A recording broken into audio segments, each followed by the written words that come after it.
You are listening to the Horse Radio Network, part of the Equine Network family.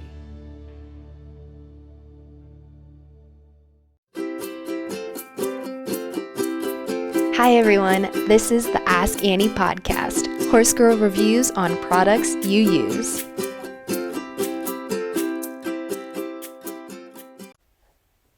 This episode is brought to you by Boehringer Ingelheim. Horses are living, breathing works of art, and caring for them requires an entire team: veterinarians, farriers, trainers, riders, and grooms. Boehringer Ingelheim is proud to help provide tools to help the team keep them performing at their peak.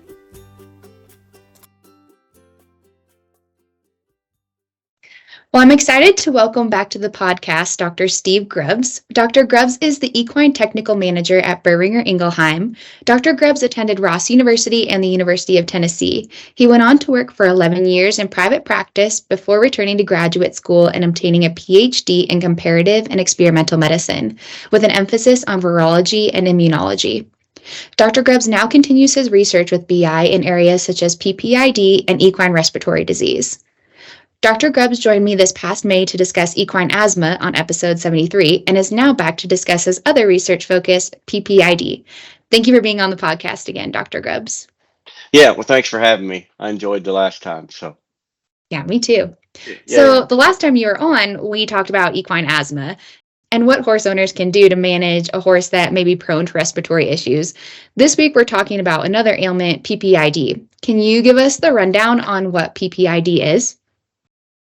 Yeah, and probably the easiest thing to kind of, we use these acronyms all the time, and it's just an abbreviation, PPID. So I think probably the first thing would say is, what is PPID? What's it stand for? And so it's really, those initials say everything there is about the disease. And so PPID stands for pituitary pars intermedia dysfunction.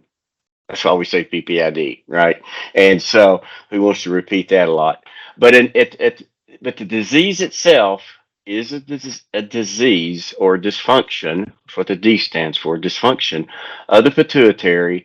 And what part of the pituitary is the pars intermedia. And so intermedia kind of means middle. Okay, so it's a small part of the pituitary, but it can be a big issue for horses.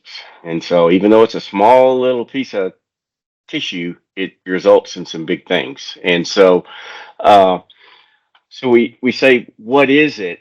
And it's really pituitary is responsible for regulation of a lot of the body's hormones. Okay. And the pars intermedia normally doesn't do a lot. And so in essence, we lose what's dysfunction is from higher in the brain.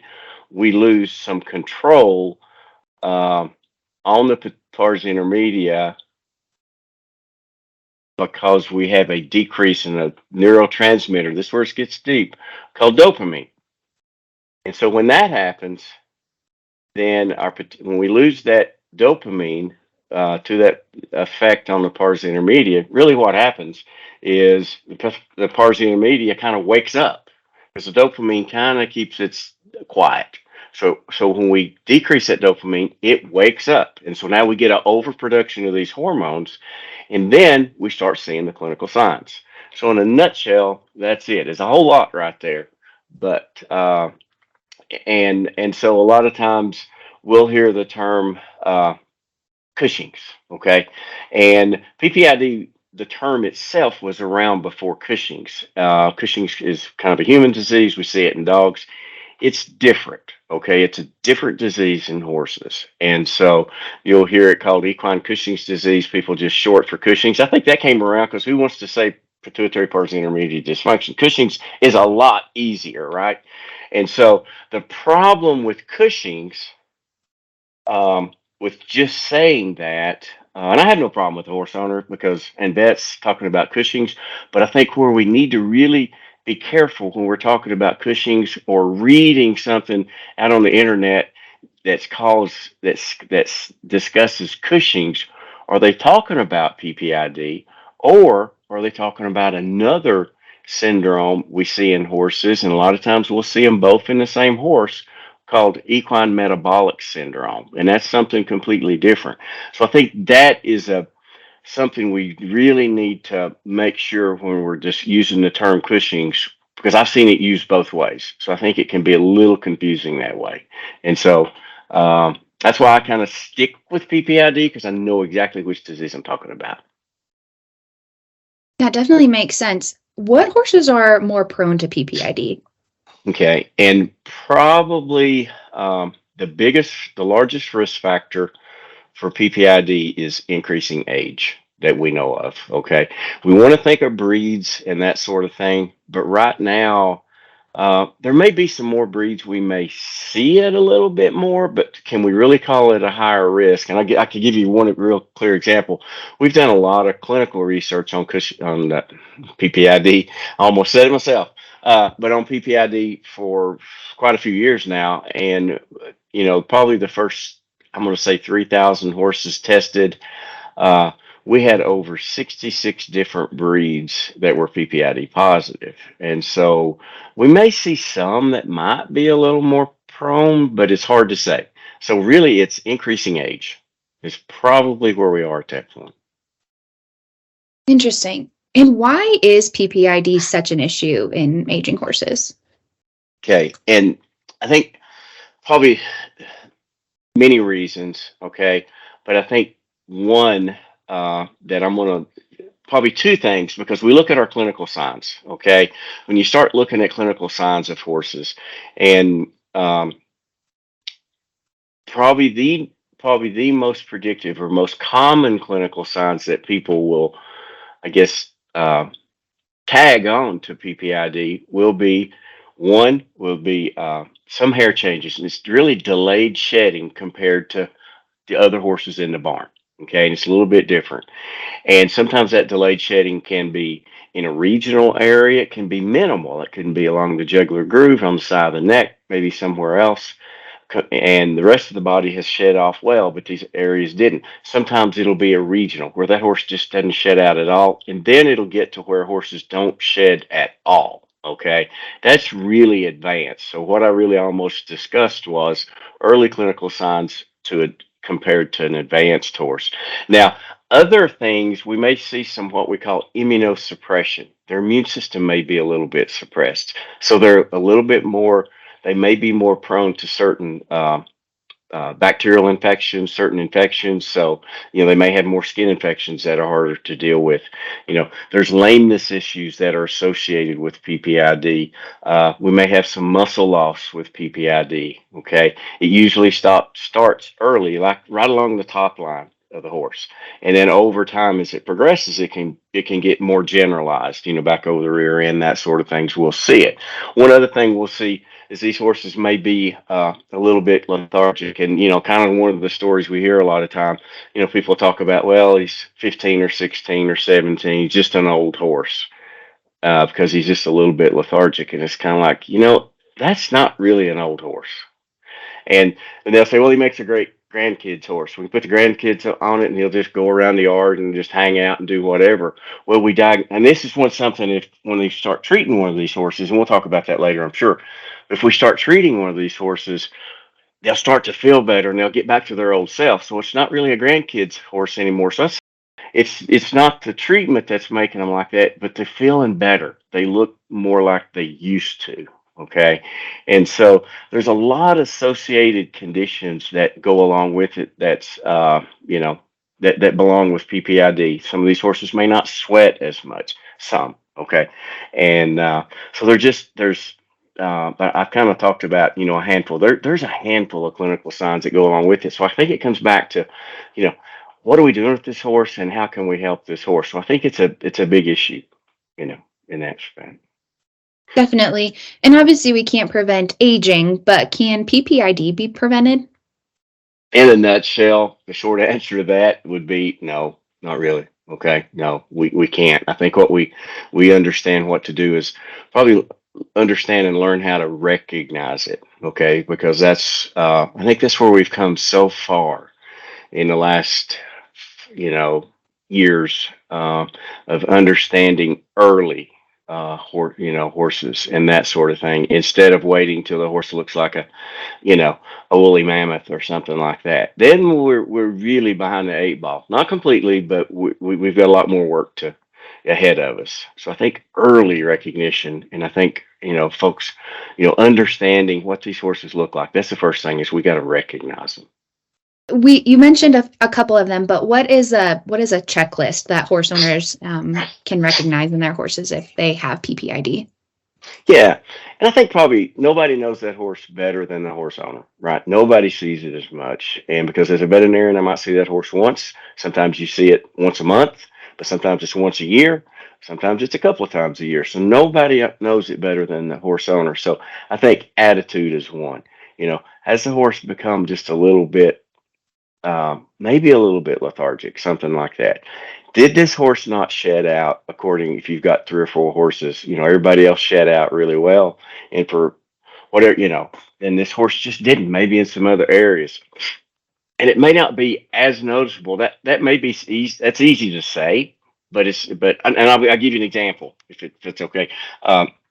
Because in practice, when a lot of times in the spring, everybody wants you to come vaccinate horses and do everything, their yearlies and things. Like, just say you're in May, and but they say, okay, come after I get off work. So it's 6 or 7 o'clock. You show up, and they've got all 6 or 7 horses lined up out there, tied up, and you go up, and 6 of the horses are just as shed out and as slick as they can be. Another horse, they're standing there currying it, just wasting time till you get there, because vets, we're usually late, and so we they're sitting there currying it. Well, when I was early in practice, I could probably kick myself, because I don't know how many times I walked by that and didn't even think about PPID, didn't even consider it, but not now. And so I think those are just an example of folks that, when they're in there and they're going to do things with their horses, that's probably one of the first things they'll see. And then, another checklist: has my horse, for some odd reason, not, becoming, I'm getting a few more infections, more skin infections. I'm fighting this during the wintertime. Horses always get a little bit occasionally. I don't say always, but a lot. But if I get one that I just can't, and so now do I have some sort of immune suppression? Is my horse having a little more, things like that, skin problems or something, a little more than I would think it would be normal? And sometimes you have to sit back and think about that it happens, because as a veterinarian, I might not notice that when I'm coming out. I wouldn't know that piece of history. Then, if a little bit of loss of top line muscle, slow loss is hard to see, but if you just sit back one day and look at your horse and look at that and say, that's saddle isn't fitting right, pad something is a little bit different. So now I've got to think about that. If I got some weird lameness thing, and one weird thing that we'll see is they'll have what we call tendon laxity. Okay, it'll just happen, just standing out there. If it's a performance horse, we can see, some suspensory problems, which is, the lameness issues. Some of these horses may have, and a lot of horses do this for a lot of different reasons. So exercise intolerance, and then is my horse, and we're not talking about 25-year-old horses. We're seeing more and more of these horses, from 10 on. Occasionally we'll get horses that are less than 10, not that common, less than 10, pretty uncommon. But when we're recognizing more and more horses that aren't these older horses. So it's not just an old horse disease. And so yeah, I think that's the biggest checklist, is to kind of just watch some of the changes of the horse: muscle, hair, any lameness things, and, an unexplained laminitis or founder. Okay. And that's a bigger picture. And that's one of the big things, kind of back to your other question a little bit earlier. We kind of mentioned being a problem, because that's a problem. Laminitis or founder, that's huge problems. We can manage the hair not shedding and that sort of thing. So laminitis, we always want to try and or founder, we want to be in front of that and not behind it, treating the cause. We want to try and get that horse in shape to where we're not having to deal with that, or at least minimize it. And I thought that was really interesting what you said about seeing few cases, but still some cases in younger horses, because I have a senior mare. She's 23, and she was just diagnosed with early signs of insulin resistance. Does a Okay. horse with insulin resistance develop into PPID, and what is the difference, and or how are they similar? Okay. That's a big question. So we're going to kind of tackle it from a kind of a high level, somewhat answer. But back to the first part of it. Does a horse with insulin resistant develop into PPID? Uh, yes, they can. Okay. Do they all? No. Okay. Do we have a good way to identify that at this point? If they're going to or not? No, we don't. Okay. Are some people trying to look at the genetics of this and looking at other people? Yes, because that is to me, that is a very important piece of this puzzle. Because as with your horse, you're going to take your horse and you're going to manage that insulin resistance. You're going to do that with, I don't know anything about your horse, but probably weight loss, probably a diet change, and probably some management things there. Okay. And we're getting real high level. And so, but you're going to make those changes. So sometimes when these horses, we call, if they have insulin resistance and then they become PPID, we call that converging. So now they're converging to PPID. Now they'll still be insulin resistant, okay, but now they have this. So what we'll see sometimes, and again, I'm not describing your horse because I've never seen it, but what I've seen in the past, we'll see some of these horses that they'll be a little overweight or something, might have a little crusty neck, and sometimes they don't. Sometimes they don't. But if they do, then if we pull that weight off of them, then they get to looking, they get to kind of where we want them to.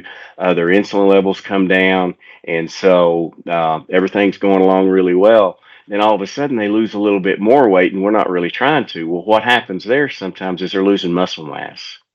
And so we have to watch that muscle mass to make sure they don't start losing it. And that's one of the things we see with PPID. And when they converge, sometimes one of the first clinical signs we'll see is laminitis if they converge to PPID, because now you got a horse with both. They're at a little higher. They're at a higher risk of uh, of having laminitis. Not to scare anybody, and not to scare you, Annie, but to think about that. How can you really change it or prevent it? No. But what we'll have some folks do is, once that horse, let's just say the horse was diagnosed with insulin resistance, and let's just say it was 8 or 9. Then when that horse gets to 10 years of age, I would do a baseline ACTH. That's how we kind of evaluate one of the hormones for PPID. That's one of them that we evaluate. And so I would probably just go ahead and do a baseline on that one to make sure, once a year, and then do it the next year. And then you can see if it's starting to creep up on you, because sometimes that's what'll happen. It'll just kind of creep up, and then bam, then it goes up. And so, but many of those horses do not, and we don't have a number or a percent that do. We don't know that, and I think that's something we need to understand more of. And I think we're kind of working at that also, to try and understand that. Uh, Second part of your question is, what's the difference, and then how are they similar? Well, they both can result in an increased risk of laminitis, right? But then how are they similar? They can both be in this. One horse can have both, right? They don't have to, but they can. And the differences, and I'm going to talk more about first the clinical differences.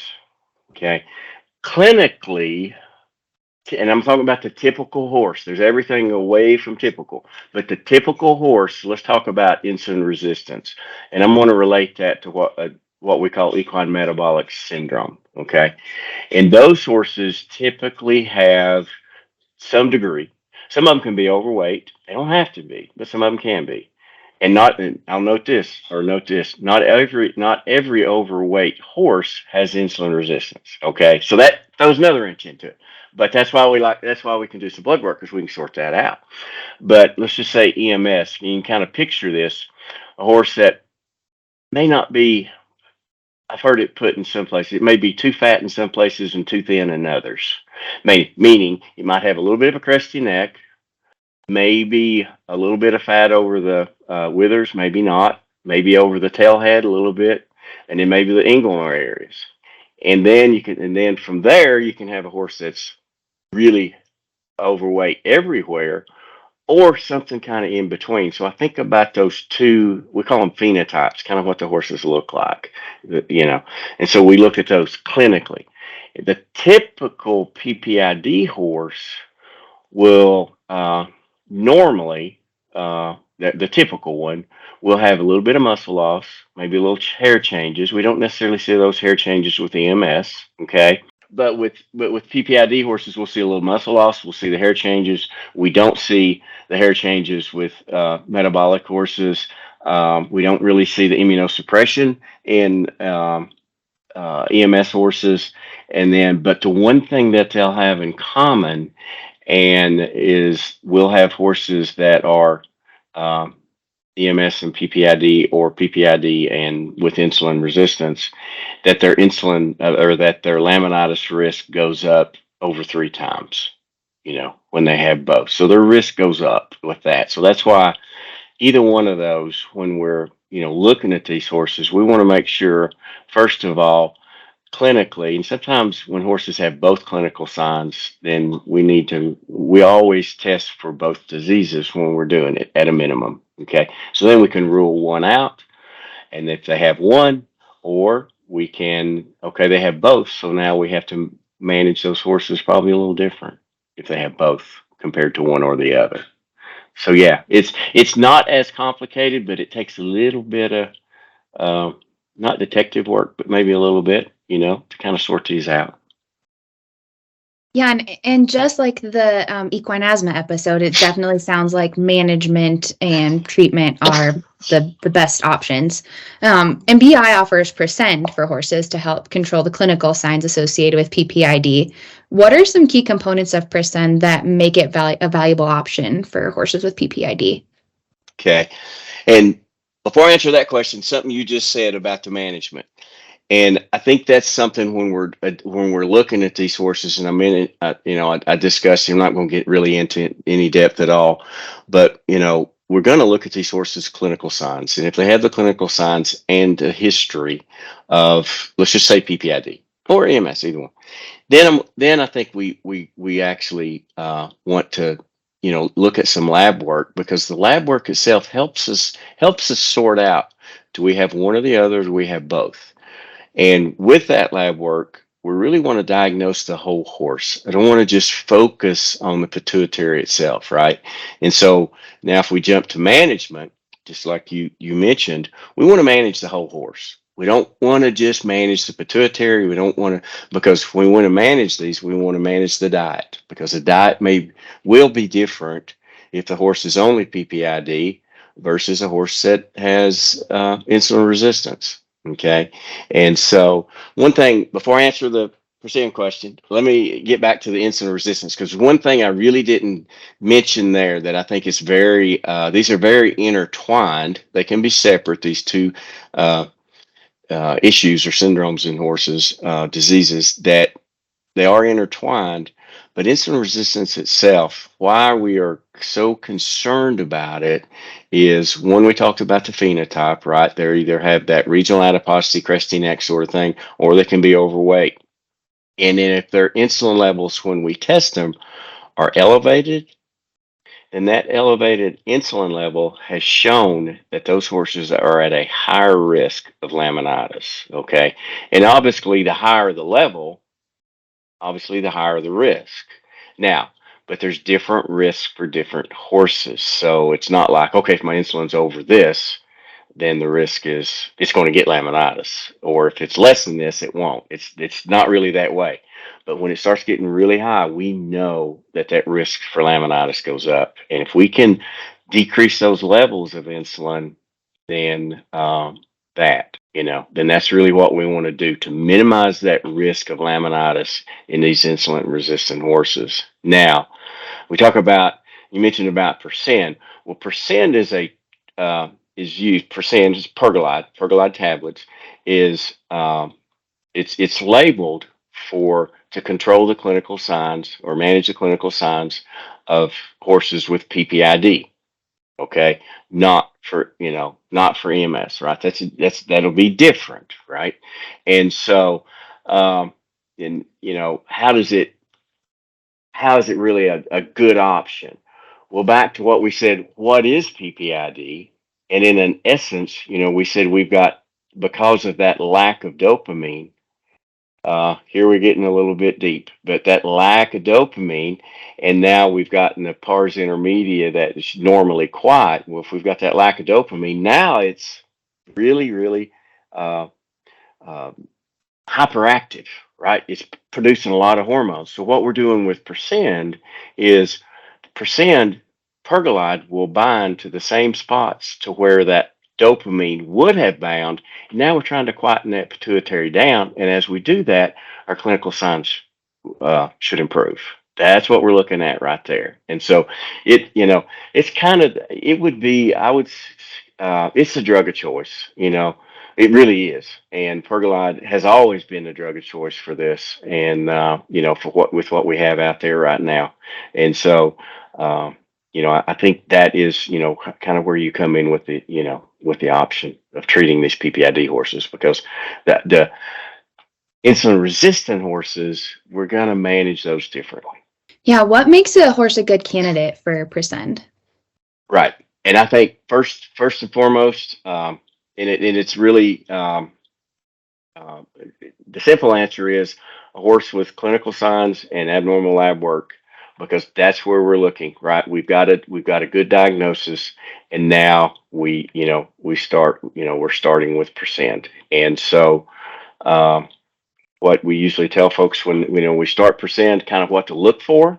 And I think what you start seeing, the horse should, instead of that lethargic kind of horse, in the first month, those horses should look better. They should feel a little bit better. Their eyes should look a little bit better. They've kind of woken up a little bit. Okay.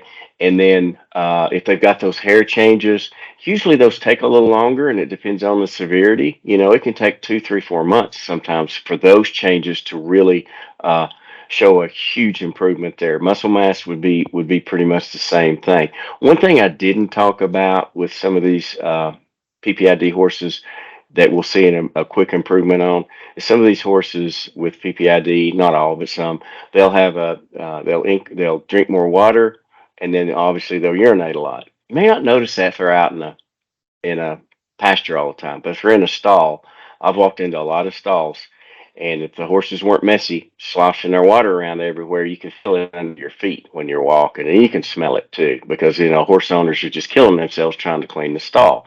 And so that PUPD really responds within probably the first month, and then other signs take a little bit more time from there. And so, and we always tell people, if they go on Percend or pergolide, right? Then one thing to note, and we've seen it because we've it's been out there for 11 years now, I think. Yeah, no, 12 years been out. And probably if anybody calls and asks us a question about Percent after the horse has been on it, we'll see an occasional horse that will have a decreased appetite, because there's a lot of changes going on, right? We're decreasing certain hormones, and we're doing some changes, and usually that's early after they start taking the product or Percent. And so what we'll usually tell folks is, speak to your veterinarian, because most veterinarians have been using this product now for quite a while. And so if they go on it and they have a little bit of decreased appetite, then sometimes what we'll need to do is decrease the dosage, get them back to eating full feed for a while, and then just increase them right back up. Most of these horses resolve, and we just kind of move on.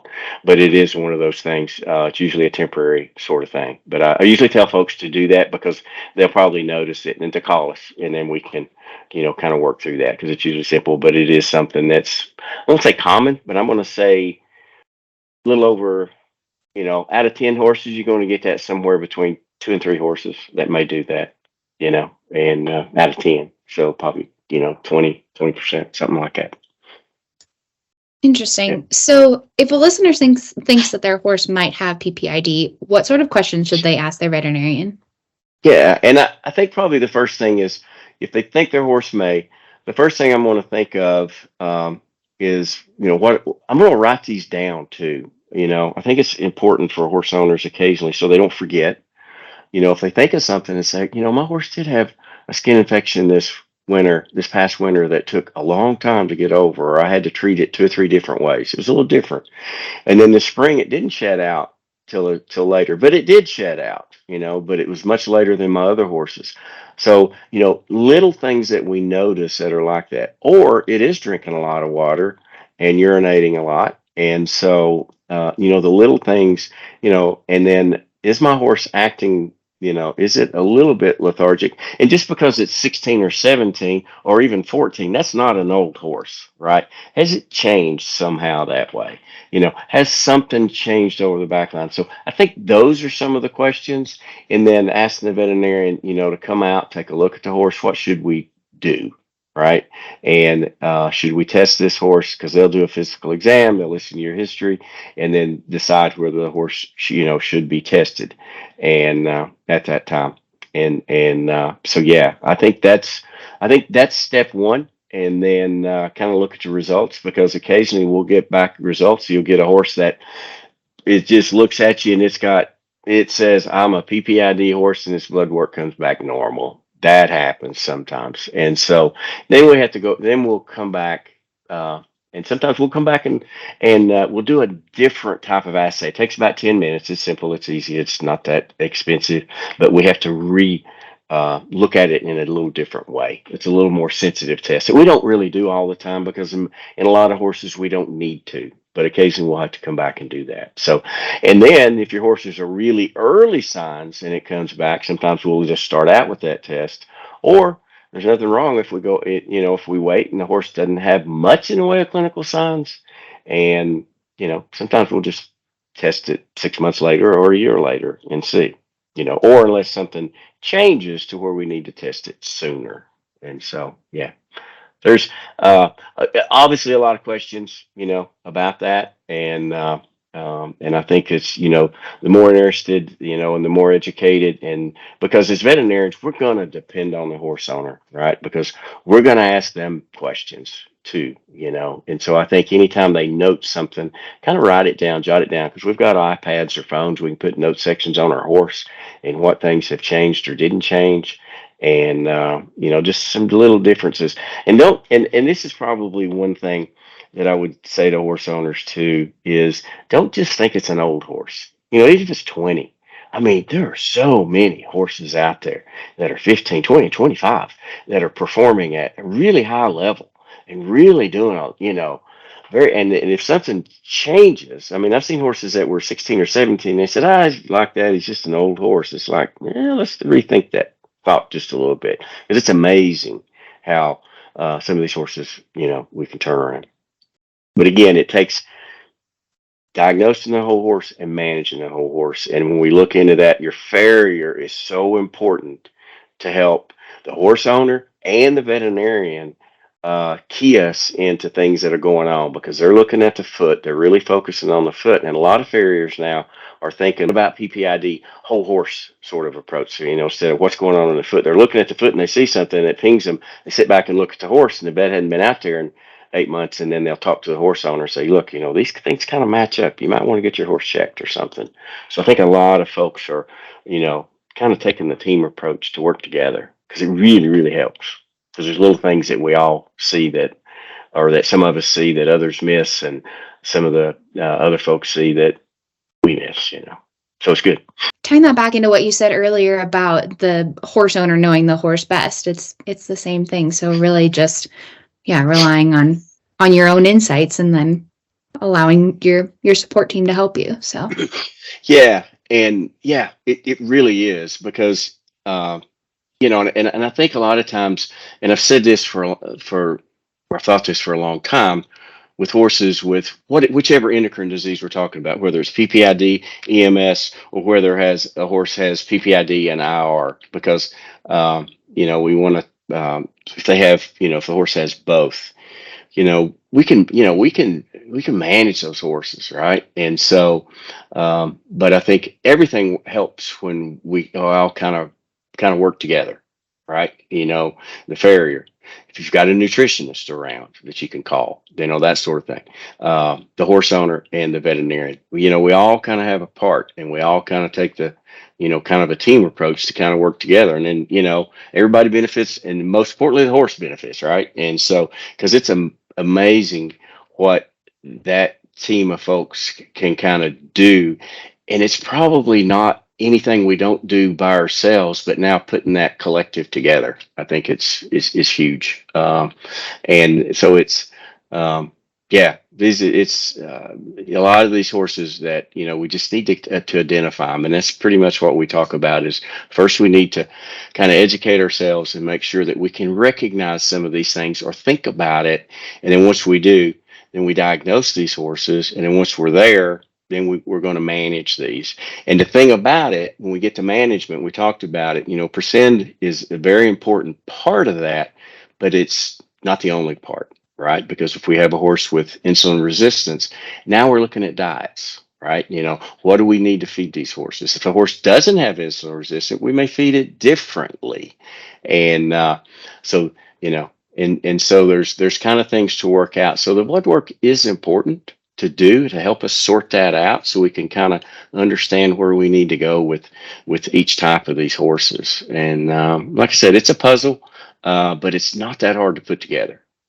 We just kind of got to keep chipping away at it and stay with it. And like you said, the records, keeping that. And it never hurts for horse owners if they're keeping records on their horses, because everybody loves to take pictures. Everybody can take a picture with everything they have right now. You take a picture, I guess, with your watch, but I'm kidding. But, I'd have horse owners take a picture of their horse twice a year, because sometimes subtle changes, because sometimes horses, their weight may not change, but their shape may change. And if their shape changes, what does that shape change to? If we lost muscle mass, I'm thinking of PPID, that sort of thing.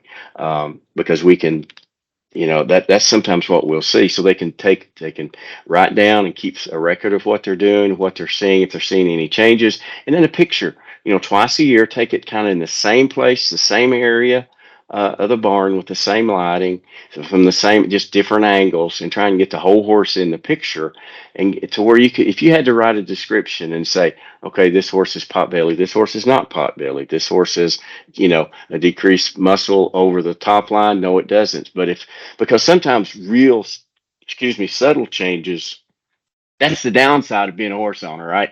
If subtle changes occur over real slow, you don't notice them. They just become normal. But if we take those pictures, sometimes we look back and say, oh, it helps us. And so I think pictures are huge because it helps us look at the shape of that horse. Because they'll change shape sometimes, as we all do, right? As we all do over time. Horses are no different. So, yeah. Definitely. Well, in episode 73, we touched on your drive for research and that you're not trying to go to the moon, but to answer the intricate detail problems that horse owners face. If you could solve one of these issues, what would it be? I think it'd be one that I think would, yeah, this question's been on, not this question, but the answer I have has been on my list for a few years now. Okay. And it comes back to your horse. Let's bring it back to your horse, the horse with insulin resistance. We've got a horse that has high levels of insulin, which depends on how high, depends on the horse. All right. We said that, but it can be at a higher risk of laminitis or founder with that. Now we can manage a lot of those, many of those just by diet and exercise alone. Sometimes just changing that. I mean, it's I'll just use the term. Sometimes it's not as rocket science as it sounds, but sometimes it starts getting that way because sometimes we can't do that, or we can help it, but we can't get those insulin levels where we want to decrease that. To me, what would a problem is like to have a product that I felt like that's out there on the market right now that really works to decrease insulin levels in horses. Because if we can do that, then I think we're going to be able to save a lot of horses and a lot of horse owners from the grief of laminitis. Okay, and to me that would be it. And Are we there yet? No. Are there some products out there that help? Yes. Are they perfect? No. But are they good tools to use? Yes. Can we improve? Yes. I think we can. And do I want to? Absolutely. I can talk about this forever, but this is it for me because seen too many horses with laminitis. We all have, and we've heard kind of the stories. And but I'd just like to have something that kind of really focuses in on that. To kind of minimize those insulin levels. So we get that horse back to safe levels, normal levels, or at least lower that and minimize that risk. That's it for me. That's exactly what I want. That would be. Next episode, right? We're going to be talking about I don't know if it. we'll have one by then or not, but hey, let's. But yeah, it's a to me it's a huge thing. It's a huge thing. Yeah, absolutely. Are there any new products on the horizon from BI that listeners should be keeping an eye out for? Yeah, you asked me this one time, and my short answer was, "Yep, there we are." But a lot of things when we're in development and working on those are start getting into proprietary information. But but the short answer and the sure answer is yeah, there are, because that's the cool thing that I've enjoyed about BI, because they do that. And I don't know if you know this, and this is not I'm not making this commercial for BI, but I think it's important to understand this part. BI is a family-owned company, and the family actually has horse farm. They have thoroughbreds, and not just a couple, a lot. And so they get it. And so that's one of the things I've really enjoyed about being here, and knowing that I can. The question about, is there anything new that BI is working on that you should keep an eye out on for? I feel very solid and very, it's easy yes to say, because they're in it. That's not for, they've got horses. So yeah, it is. And so I'll be excited about that. I don't know. Hopefully you and I'll get to talk again, but I don't know if anything will be ready by then. It takes a little bit of time, right? It takes a little bit of time, but yeah, I'm excited. Yeah, and I Yeah. think that as a horse owner, hearing that research is in production, I think that is just as good as something actually making it to market. So steps for sure. Yeah. It's takes work, takes time. You need to do it right. And yeah, I'm excited about the next few years. It's kind of been that way since, been lucky to be here and to do that. But again, these PPID, these EMS horses, I just tell folks to work with your veterinarian, uh, do the testing, do the exam, kind of understand what you have as a baseline, which type of horse you have, what do we need to do, set out a plan, work on that plan, knowing it's not going to change overnight, but it'll probably be quicker than you think. We just kind of got to stick with the plan and kind of work with it, whether it's, some of them will require pharmaceutical treatment, some of them will be the other. Diet sometimes is hard to manage. We talk about hay testing for horses with insulin resistance because, we manage those horses with diet. And so we need to know, we can't manage a diet. Someone, I won't say her name right now, has kind of taught me about diets and what are they made up of. And hay, we talk about hay analysis. If you can't, uh, if you can't measure it, you can't manage it. Meaning the diet. If we don't know what the guaranteed analysis is, if we don't know what our hay analysis is, because we look at sugars in hays, what we call non-structural carbs and that sort of thing. We look at those levels. And so we want to be able to kind of manage those because, if we've got a horse with insulin resistance, last thing we want to do is feed a lot of sugars, right? And so we want to get the lowest that we can. And we've got to know what we have. You can't look at hay and tell whether it has high sugars or low, right? Or low carbs. You can't. We think we can, but we get fooled a lot. And so yeah, I think this is an area that's growing. It's been growing for a lot of years, and I think it will continue to grow because there's so many people, so interested in it. We're seeing a lot of these horses. We're being able to help a lot of them, and I think, as always, I think we can always do better, right? I think we can always do better, and just folks pitching in, a lot of research going on, and to try and understand, to be able to apply that out in the field. to help these horses moving forward and the horse owners. Thanks for tuning in. Learn more about the Ask Annie podcast by following us on Facebook, Instagram, and Pinterest at Ask Annie Podcast. Have a suggestion for a product you'd like me to use in an upcoming episode? Email me at askanniepodcast@gmail.com or leave a comment on any of our social media pages. Find even more Ask Annie episodes anywhere you listen to podcasts, including Apple Podcasts, Spotify, and many more. The Ask Annie podcast is a production of Equine Podcast Network, an entity of Equine Network, LLC.